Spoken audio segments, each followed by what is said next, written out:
అదే RTV app వార్తల్ని క్షణాల్లో చదివే అవకాశం ఉంటుంది. ఒక న్యూస్ పేపర్, ఒక టెలివిజన్ ఛానల్ మీ చేతుల్లో ఎప్పుడూ ఉంటాయి.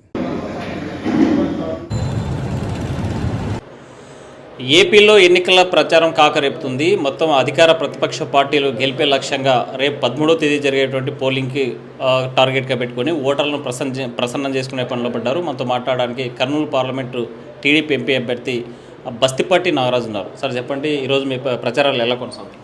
బ్రహ్మాండంగా ఉంది సార్. సీనియర్లకు వాస్తవంగా కర్నూలు పార్లమెంట్లో ఇదివరకు సీనియర్ ఏ విధంగా ఉండరో ఆ సీనియర్లకు ధీటుగా జరుగుతున్న యొక్క ప్రచారం.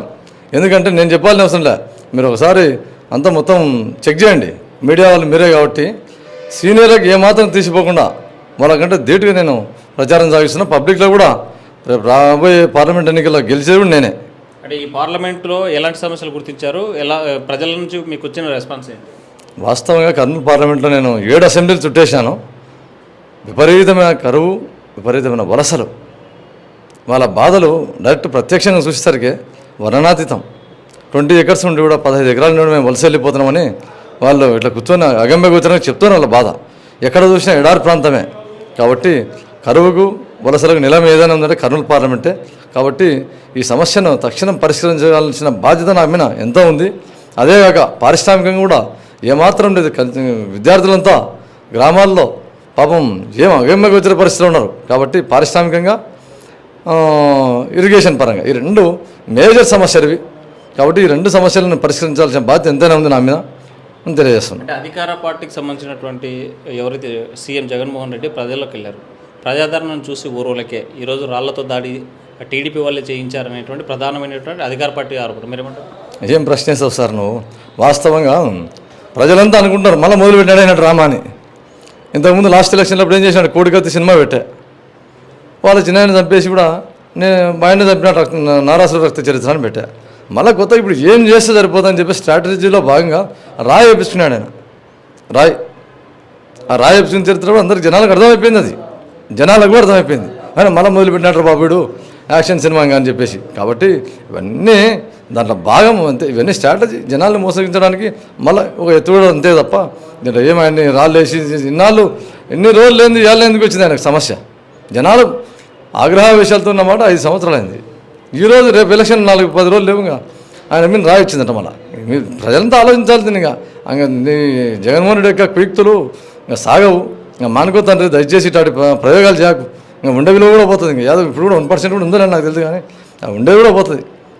కాబట్టి కుయుక్తులన్నీ మానుకోవాలని చెప్పేసి నేను మీడియా ముఖ్యంగా తెలియజేస్తున్నాను. అంటే నిన్నటిదాకా మీ నాయకుడు వాలంటీర్ వ్యవస్థ వల్ల ఈ రాష్ట్రంలో ఉన్నటువంటి ఒంటరి మహిళలు కనిపించకుండా వెళ్ళిపోయారని అటు టీడీపీను ఇటు పవన్ కళ్యాణ్ ఆరోపించిన నేపథ్యం. ఇప్పుడు అంతకు మించి బాగు చేస్తాను, 10,000 జీతం ఇస్తాను. దీన్ని ఎట్లా అసలు దీన్ని ప్రజలు స్వాగతిస్తారంటారా? స్వాగతించేది కాదు సార్. నేను చెప్పేది ఏమంటే మా చంద్రబాబు నాయుడు గారు ఏమంటున్నారంటే వాలంటీర్ల మీద ఆయన అసంతృప్తి చెప్పట్లే.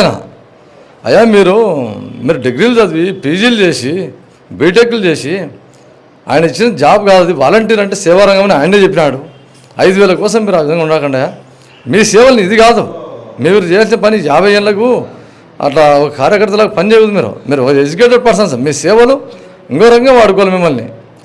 అందులో భాగంగా మీకు 5,000 కాదు మినిమం 10,000 ఇస్తా, మీ సేవల్ని ఇంకో రకంగా వాడుకుంటా అని చెప్పేసి సభాముఖంగా తెలియజేస్తున్నాడు. చాలా గొప్ప విషయం అది. మీరు ఏదో అవి పింఛన్లు పంచుకుంటా మీ నాలెడ్జ్ అంతా ఎక్కడ పోలా? మీ యొక్క ఆలోచన విధానాన్ని, మీ యొక్క అనుభవం, మీ యొక్క తెలివితేటలు నేను వేరే దానిలో వాడుకుంటా, మిమ్మల్ని కూడా నైపుణ్యపరుస్తా, మీకు ఒక సమాజంలో గుర్తింపు వచ్చే విధంగా తయారు చేస్తా అని చెప్తున్నాడు. అంటే ఇదే బాబు చంద్రబాబు గత ఎన్నికల్లో అంటే 2014 ఎన్నికలప్పుడు బాబు వస్తే జాబ్ వస్తుంది, కంపల్సరీగా ప్రతి ఒక్కరికి ఉద్యోగాలు ఇస్తాను, ఇంటింటికో ఉద్యోగం ఉన్నాడు. అలాంటిది ఇవ్వలేదు కదా, మరి ఇప్పుడు చెప్తే నమ్ముతారంటారా? నేను ఒక మాట చెప్తా, ఇంటింటికి ఉద్యోగం వస్తా అన్నాడు, బాబు వస్తే జాబ్ వస్తా అన్నారు. అది వాస్తవం జరిగిందో కొంత ఏ విధంగా జరిగిందో చెప్తా. ఇప్పుడు చంద్రబాబు నాయుడు గారు బైఫర్గేషన్ అయిన తర్వాత కొత్తగా వచ్చిన స్టేట్ని ఎన్ని పారిశ్రామిక, నేను రాష్ట్రం అంతా మాట్లాడడం లేదు, ఒక జిల్లా తీసుకోండి, ఒక జిల్లా యూనిట్ తీసుకోండి. కియా పరిశ్రమ వచ్చింది అనంతపురకు. ఆ కియా పరిశ్రమకు అనుబంధంగా ఎన్ని పరిశ్రమలు ఉన్నాయి ఒకసారి పోయి చూసినాండి మీరు కూడా, మీడియా వాళ్ళు. అవల్ల ఒక పరిశ్రమ వల్ల అంత డెవలప్ అయిపోయి ఎంతమంది విద్యార్థులు పోయి ఆడ చదువుకొని ఆడ పారిశ్రామికంగా కియా పరిశ్రమ ఎంతమంది జాబ్ చేస్తారో నాకు తెలుసు. అది ఇంకోటి అది కాక ఆ కియా పరిశ్రమ రావడం వల్ల ఏమని తెలుసా మీకు? డోన్ తీసుకోండి, అతి సమీపం మన కర్నూలు పట్టణానికి డోన్ బెస్ట్ ఎగ్జాంపుల్. డోన్లో ఏం చేశారు, ఒకటి డెవలప్మెంట్ స్కిల్ డెవలప్మెంట్ సెంటర్ పెట్టినారు ఆ పరిశ్రమ వాళ్ళు. ప్రతి సంవత్సరం 60 మందిని వాళ్ళు అక్కడి నుంచి తీసుకోవాలంట. అటువంటి స్కిల్ డెవలప్మెంట్ సెంటర్లో ఆ పరిశ్రమ తరఫున ఎన్ని పెట్టింటారు అంటే అది చంద్రబాబు గారి యొక్క తెచ్చినందుకే ఆ ఘనత. ఆ విద్యార్థులంతా డెవలప్మెంట్ స్కిల్ డెవలప్మెంట్ చదువుకొని వాళ్ళ యొక్క నైపుణ్యాన్ని తీసుకొని మళ్ళీ ఆ పరిశ్రమలో ఉద్యోగాలు. ఆ విధంగా ప్రతి పరిశ్రమలు అంతే. ఆయన పెట్టిన పరిశ్రమలు ఎన్ని ఉన్నాయి ఇప్పుడు? అంటే ఎన్నికలు వచ్చిన ప్రతిసారి నిరుద్యోగుల్ని గాలం వేయడానికి చంద్రబాబు నాయుడు మాట్లాడుతున్నాడు. నిరుద్యోగ వృత్తి ఇప్పుడు అంతకు మించి ఇస్తా అంటున్నాడు. పోయినసారి ఎన్నికల్లో చూసుకుంటే కేవలం ఎన్నికల ముందు ఇచ్చాడు అనేటువంటి ఒక విమర్శ ఉంది. మీరేమంటారు? ఎన్నికల ముందు ఇచ్చాడు కాదు, ఇప్పుడు స్టేట్ బైఫర్కేషన్ అయింది. ఆయన అభివృద్ధి సంక్షేమాన్ని రెండు కళ్ళతో సమానంగా చూసే వ్యక్తి చంద్రబాబు నాయుడు గారు. అందులో భాగంగా ఆయన చేస్తూ చేస్తూ కాలక్రమేణా ఒక దశకు తీసుకొచ్చినాడు. స్టేట్ని ఒక స్టాండ్ బైలో నిలబెట్టినాడు. ఇంకా జరగాల్సిన కార్యక్రమంలో తంతు జరగాలనేటప్పుడు అంటే ఎట్లుంటే ఎగ్జాంపుల్ పెళ్లి రేపు ఉంటుంది మనకు గ్రామాల్లో, రాత్రంతా అన్ని ఏర్పాట్లు చేస్తాం. తలంబ్రాలు వాళ్ళ టయానికి కరెక్ట్ టయానికి భారీ వర్షం పడితే ఏం చేస్తాం? ఆ విధంగా ఈ దుర్మార్గుడు వచ్చినాడంతే. ఆ దుర్మార్గుడు అటు వచ్చినాడంతే. పరిపాలన ఒక్కసారి కానీ ఛాన్స్ ఇచ్చింటే మా చంద్రబాబు గారికి ఆ సినిమా వేరైపోయి రాష్ట్రం యొక్క స్థితిగతులు మారిపోయేటివి. ఆ విధంగా ఉండేదాన్ని ఈయన భ్రష్టు పట్టించినాడు. కాబట్టి ఈయన ఎంతసేపు సంక్షేమం ఈయన సంక్షేమం కనిపెట్టాడు. ఆయన ఏమైనా దేవుడా జగన్మోహన్ రెడ్డి గారు? ఏమన్నా ప్రతి సంవత్సరం ప్రతి గవర్నమెంట్లు వస్తున్నాయి, వాళ్ళ స్థితిగతులను బట్టి సంక్షేమ పథకాలు ఇచ్చుకుంటూనే పోతున్నాయి. కానీ ఏ గవర్నమెంట్ వచ్చినా సంక్షేమంతో అభివృద్ధి కూడా చేసుకుంటూ పోతున్నాయి. ఈయన మాత్రం సంక్షేమం అని చెప్పి అనుకుంటా 10,000 ఇచ్చినా 15,000 ఆటోలోకి ఇచ్చినా అనుకుంటూ పోతున్నాడు. రాష్ట్రాన్ని అందుకే దివాలా కోరుతనంగా చేశాడు. 13 లక్షల కోట్ల అప్పులో ముంచి పెట్టాడు. ఇంకా దీన్ని బాగుపరచాలా, దీన్ని రిపేర్ చేయాలంటే ఒక చంద్రబాబు గారు దశ దిశ దీన్ని నిర్ణయించాలంటే ఆయన ఒక్కడే దీనికి సాధ్యం. కాబట్టి జనాలంతా ఎంతో ఆశతో ఎదురు చూస్తున్నారు. ఈయన యొక్క వాల్యూ తెలిసింది. ఇప్పుడు ఆయన యొక్క వాల్యూ తెలిసింది. చంద్రబాబు గారి యొక్క గొప్పతనం, ఎంత దార్శనికుడు, ఎంత రాజనీతిజ్ఞుడు, రాజకీయం చేయడానికి ఆయనే సూటబుల్ రాజనీతిజ్ఞుడు, ఇప్పటికి మచ్చలేని మనిషి. ఆయన ఈ అభివృద్ధి చేయాలన్నా సంక్షేమం రెండు గాడిలో పెట్టి నడిపారంటే ఈ రాష్ట్రానికి ఈ ప్రజలకు 2,20,000 తెలుసా ప్రతి మనిషి మీద అప్పు. ఇప్పుడు మన ఆంధ్ర రాష్ట్రాన్ని మీరు తమాషా అనుకుంటున్నాము. ఒక మనిషి మీద నెత్తి మీద ఎంత తెలుసా? ఇప్పుడు 2,20,000 అప్పు ఒక్కొక్క మనిషి మీద. అంత మోపినాడు మహానుభావుడు. లాస్ట్కి సచివాలయాన్ని కూడా తాకట్టు పెట్టినాడు.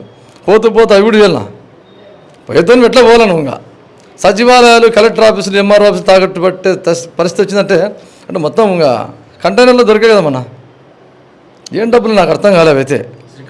శ్రీకాళహస్తి కడ అవి పోయినాయంట బాగానే మంచి మంచి కంటైనర్లు దాటిచ్చినట్ట పరిస్థితి ఎట్లా వస్తుంది ఏమో ఆయన ఇవి కూడా పెట్టిపోదామని. అటువంటి దేవాలయం నాటి సచివాలయం తాకట్టు పెట్టా అంటే ఏం మన పరిస్థితి ఎంతో దుస్థితితో వర్ణించలేం లేదు బ్రదర్. నేను ఎందుకంటే ప్రజాపాలన చేస్తూ ఉన్నాడు, ప్రజల నుంచి వస్తున్న స్పందన వస్తుంది. అయితే ఇదంతా ఓరోలేకే షాడిస్ట్ లాగా మారాడు అని చంద్రబాబుని విమర్శిస్తున్నారు జగన్. నేను ఒక మాట చెప్తా. ఆయన షాడిజం గురించి చెప్పంటే ఒక్కటే మాట చెప్తా. ఆయన షాడిజమో, ఆయన రాజనీతిజ్ఞుడు. వాళ్ళ కుటుంబ సభ్యులు గత ఎలక్షన్లప్పుడు ఆయన ఎలక్షన్లకు వచ్చినప్పుడు వాళ్ళ చెల్లెలు అయితేనేమి, వాళ్ళ తల్లి అయితేనేమి బైబిల్ పట్టుకొని బ్రహ్మాండంగా నా తండ్రిని ఆశించినట్టు, తండ్రి లేని పిల్లోడు నా కొడుకుని ఆశీర్వదించండి, తల్లి చెల్లి ఇద్దరు బ్రహ్మాండ సభలు పెట్టి చెప్పిరి. అల్లుడు మాకు తల్లి లాంటి వాళ్ళే. కాకపోతే ఏమంటే వాళ్ళే ఇప్పుడు ఏమంటున్నారు, మళ్ళీ వేదిక మీదకి వచ్చి మా అన్నకు దయచేసి ఓటు వేద్దండి అని కొంగుబట్టి అడుగుతున్నారు వాళ్ళు. ఎంత దుస్థితి! ఎక్కడ ఈ భారతదేశ చరిత్రలో ఆయన చూసినావా? అది కుటుంబ సమస్యలు ఉంటే ఇంట్లో చూసుకుంటారు. సరే పోన్లే, సొంత చెల్లెల కంటే ఏదో ఆస్తి తగాలంటే ఏమో తిడుతుందానికి. చిన్న కూతురు మా తండ్రిని కూడా చంపిన తండ్రి అని చెప్పేసి ఇద్దరు ఆడపిల్లలు, ఇద్దరు మహిళా అమ్మనులు వేదికల మీదకి వచ్చి సభా ప్రసంగాల్లో మా అన్నకు దయచేసి ఓటేదని ఎక్కడ చరిత్రలో చిచ్చు పెట్టింది టీడీపీ నాయకులు అంటున్నారు. చిచ్చు కాదా, వాళ్ళు తండ్రిని చంపినాక చిన్నాయని చంపినాడు బాబు అని ఆయన ముత్తుకొని అన్ని రకాల కేసులు వేసి తిరుగుతూ ఉంది. మరి సరే లేదు చిచ్చు పెట్టినా అంటున్నాం. ఒక ప్రెస్ మీట్ పెట్టింది దగ్గర దమ్ముంటే మా చిన్నాయని నేను చంపలేను ఎందుకు చెప్పలేకుండా? రెండు కళ్ళు సమానం అన్నావు కదా. సిబిఐని ఎంక్వైరీ చేసి తెలిసేసింది. ఆల్మోస్ట్ ఆల్ 90% అయిపోయింది. నీ చేతిలో అధికారం ఉంది కాబట్టి కాళ్ళ వెళ్ళబడి ప్రజల హక్కులను కాలరాశి ఆయన పాదాల కింద పెట్టి నువ్వు సేవ్ అయినావు. రా నువ్వు 35 రోజులు ఉండి సినిమా ఒరిజినల్ సినిమా ఆడుతుంది. ఇంకా ఫైనల్గా ఈ నియోజకవర్గ ప్రజలకు మీరు ఏం చెప్పాలి? నేను చెప్పేది కర్నూలు పార్లమెంట్ ప్రజలకు, కర్నూలు పార్లమెంట్ ప్రజలారా ఒక్కసారి విజ్ఞప్తి ఆలోచించండి. ఈ దుర్మార్గుడు అని తెలిసి కూడా మీరు 2 సార్లు కర్నూలు పార్లమెంట్ స్వీప్ పొరగగట్టు పూర్చినట్టు ఆయనకి ఇచ్చారు. ఇంకా ఈరోజు అంతా వాళ్ళ కుటుంబం వాళ్ళు కూడా ఓట్లు వేద్దండి అని అడుగుతున్నారు. ఇంకా చివరికి ఎవరు వద్దు. కాబట్టి వాళ్ళ మాటలో వాళ్ళ కుటుంబంలోనే విని మనం విఘ్నులమై మనమంతా ఏది ఏమైనా అభివృద్ధికి సంక్షేమానికి మారిపోయినటువంటి బడుగు బలహీన వర్గాల పార్టీ ఏదైనా ఉందంటే ఒక తెలుగుదేశం పార్టీ మాత్రమే. మనందరూ న్యాయం చేసేడు ఆ పార్టీకి సాధ్యం. కాబట్టి వైఎస్ఆర్సీపీని భూస్థాపితం చేయాల్సిన రోజులు ఆసన్నమైనవి. మీరు ఒక 27 రోజులు మనకు ఎక్కువ టైం లేదు. కాబట్టి ప్రతి ఒక్కరి గ్రామాల్లో ఎక్కడికక్కడ చర్చ పెట్టి కర్నూలు పార్లమెంటు చాలా కరువులకు వలసలకు నిలయమైంది. మనం ఈ ప్రాంతాన్ని అభివృద్ధి చేసుకోవాలంటే మాత్రం మనకు తెలుగుదేశం పార్టీలో యువగలం పాదయాత్రలో నారా లోకేష్ గారు గొప్ప మాట చెప్పారు. దానికోసమైనా మనం కర్నూలు పార్లమెంటు ముక్త కంఠంతో ఓట్లేయాల. మిషన్ రాయలసీమ నేను తెస్తా, ఈ కర్నూలు పార్లమెంట్ నేను మరో కోస్తాలాగా తయారు చేస్తా, వేదవతి అయితేనేమి గుండెల ప్రాజెక్టు అయితే నేను చేస్తానని హామీ ఇచ్చారు. మమ్మల్ని చట్టసభలకు ఒక్కసారి పంపేయండి, మా పంతిని ఒకసారి రండి. మేము నిజంగా వేదవతి ప్రాజెక్టు కానీ కట్టకపోతే నెక్స్ట్ టైం ఎలక్షన్లకి రండి. గుండెల ప్రాజెక్టు నా శక్తిలో అది కూడా కంప్లీట్ కావడానికి చేస్తాం. కర్నూలు పట్టణ ప్రజలు త్రాగునీటి సమస్య పొంచి ఉంది రెడీగా. అప్పుడే ఫిబ్రవరికి ఎండిపోయింది సుంకేశ్లో. డ్యామ్ పరిస్థితి అట్టయింది. దాంట్లో పూడికి తీస్తే కదా ఆ నీళ్ళు కాస్త కూస్త స్టోరేజ్ ఉండేది. అది ఉండేది ఒక టీఎంసీ, ఒక గ్రామాల చెరువు లాంటిది అది. కాబట్టి ఇవన్నీ సమస్యలు విలయం ఉన్నాయి. విద్యార్థులకు కూడా పారిశ్రామికంగా లేదు. ఇవన్నీ రావాలంటే తెలుగుదేశం పార్టీకి సాధ్యము. కాబట్టి మా లాంటి చట్టసభలకు పంపేయండి. మా గలాన్ని మా వాణ్ణి అక్కడ వినిపించి ఎంత డెవలప్ చేస్తానో ఒక్కసారి చూడండి మామ. కాబట్టి నేను కోరుకున్నాను మిమ్మల్ని అంతా ఒక్కసారి తెలుగుదేశం పార్టీని గెలిపించండి. 7 అసెంబ్లీ అభ్యర్థులను గణనీయ మెజార్టీతో గెలిపిస్తూ పార్లమెంట్ అభ్యర్థిగా నన్ను పంపించండి. కర్నూలును కరువుకు వలసలకు నిలయమని ఎవరైతే అంటున్నారో దాన్ని తీసిపడేసి కోస్తాతో పోటీ పడే విధంగా చేస్తా అని చెప్పేసి సభాముఖంగా తెలియజేస్తున్నాను. ఒకటే చెప్తున్నారు పంచలింగాల నాగరాజు, దుర్మార్గ పాలన జగన్మోహన్ రెడ్డిది చూశారు, ఆ పాలనకి సాగనంపండి. అయితే కర్నూలు పార్లమెంట్ అభివృద్ధి జరగాలి, కర్నూలు పార్లమెంట్ మరో కోనసీమను తలపించాలంటే టీడీపీ అభ్యర్థులకు ఒక్కసారి అవకాశం ఇవ్వండి, నేను చేసి చూపిస్తా అంటున్నారు. అలా చేయని పక్షంలో వచ్చేటువంటి ఎన్నికల్లో పోటీ నుంచి తప్పుకుంటా అంటున్నారు పంచలింగాలు. వీడియో జర్నలిస్ట్ చంద్రశేఖర్తో హుసేన్, RTV కర్నూలు. మరిన్ని వీడియోస్ కోసం ఛానల్ ని సబ్స్క్రైబ్ చేయండి. లేటెస్ట్ అప్డేట్స్ కోసం వాట్సాప్ ఛానల్ ని ఫాలో చేయండి.